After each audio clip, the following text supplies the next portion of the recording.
नमस्कार दोस्तों, मैं पुनः अपने चैनल के माध्यम से कुछ बातें आपसे शेयर करना चाहती हूँ, बाँटना चाहती हूँ। मेरे पास परम श्रद्धेय स्वामी श्री राम सुखदास जी महाराज के कुछ अनूठे लेखों का संग्रह है, साधन सुधा सिंधु नाम से। और इसके लेखों को मैं आपको कहकर सुनाना चाहती हूँ, ताकि मुझ जैसे और अन्य जो साधक हैं, वो जिनके मन में कई प्रश्न हैं, उन प्रश्नों का उत्तर पा सकें। तो यहाँ पे सबसे पहला जो लेख मैं चुन रही हूँ वो है सत्य क्या है।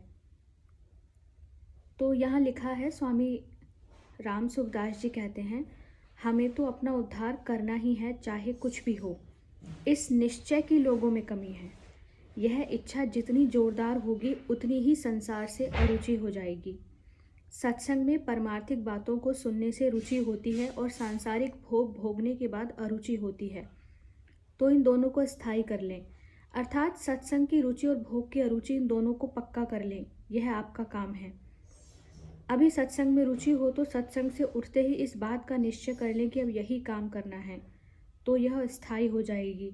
अगर यह स्थायी हो गई तो सब काम बन गया। यह अपने उद्धार का काम बहुत सुगम है, केवल रुचि की ज़रूरत है। भीतर एक बात जची हुई है कि यह काम जल्दी नहीं होता, देरी लगती है। यह बहुत घातक चीज़ है।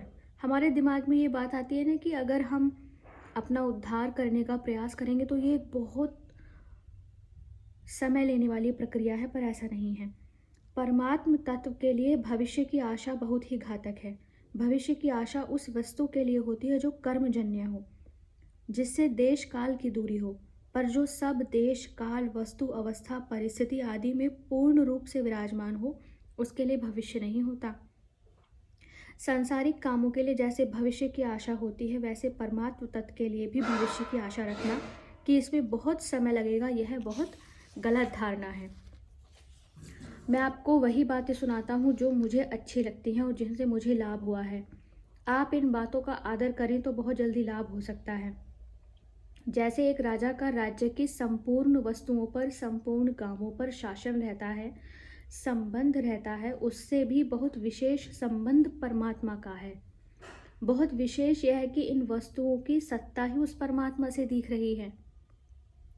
नहीं तो एक क्षण भी न ठहरने वाला संसार सच्चा क्यों दिखता। तो इससे परमात्मा का नित्य निरंतर संबंध है ही, किसी क्षण भी उसका वियोग संभव नहीं।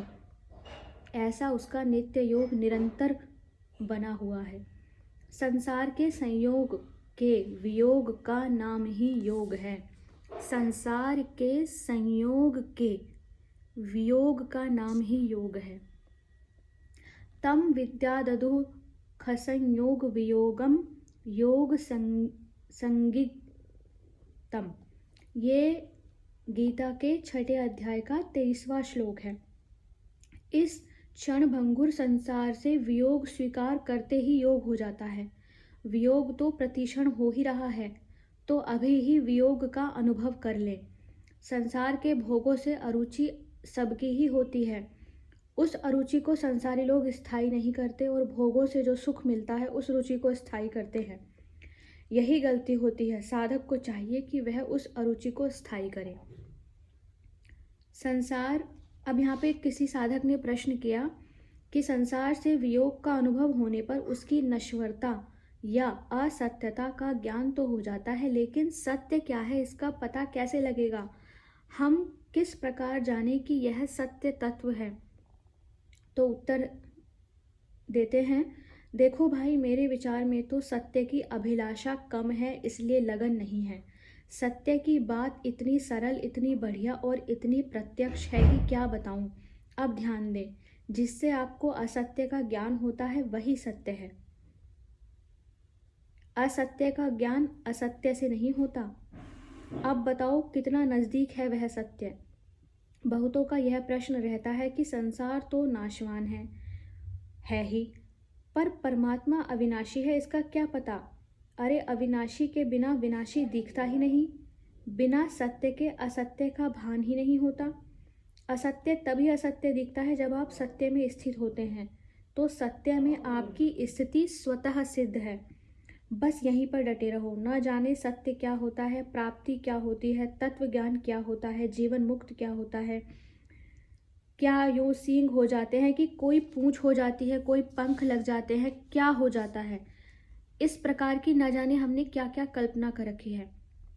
कृपानाथ आप इतनी कृपा करो, बस इतनी ही बात है कि असत्य का जिसे बोध होता है वही सत्य है। कोई पूछे कि सब कुछ दिखता है पर आँख नहीं दिखती, तो जिससे सब कुछ दिखता है वही आँख है। आँख को कैसे देखा जाए कि यह आँख है? दर्पण में देखने पर भी देखने की शक्ति नहीं दिखती। वह शक्ति जिसमें है वह स्थान दिखता है। तो सुनने, पढ़ने, विचार करने से जो आपको ज्ञान होता है वह ज्ञान जिससे होता है वही सत्य है। वही सबका प्रकाशक और आधार है। वही ज्ञान स्वरूप है, वही चेतन स्वरूप है, वही आनंद स्वरूप है।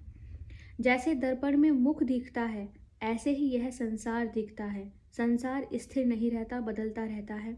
यह अपने अनुभव की बात है। अब यहीं देखे, पहले यहाँ बिल्कुल जंगल था, अब मकान बन गया। यह आपकी देखी हुई बात है। यह कौन सा सदा रहेगा? एक दिन सफाचट हो जाएगा, कुछ नहीं रहेगा। तो सब मिट रहा है, प्रतिक्षण मिट रहा है, इसे मिटता हुआ ही मान ले। जासु सत्यता ते जड़ माया, भास सत्य इव मोह सहाया। रामचरितमानस की ये चौपाई है। कितनी सुंदर बात कही छोटे से रूप में। जिसकी सत्यता से यह जड़ माया मूढ़ता के कारण सत्य की तरह दिखती है वही सत्य है। जैसे चने के आटे की बूंदी बनाई जाए बिल्कुल फीकी, तो उसे चीनी में डालने से वह मीठी हो जाती है।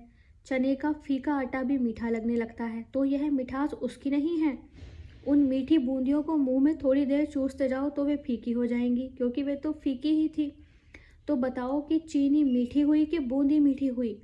जो फीके को भी मीठा करके दिखा दे वह स्वयं मीठा है ही। ऐसे जो सत्य को भी सत्य की तरह दिखा दे वह सत्य है ही।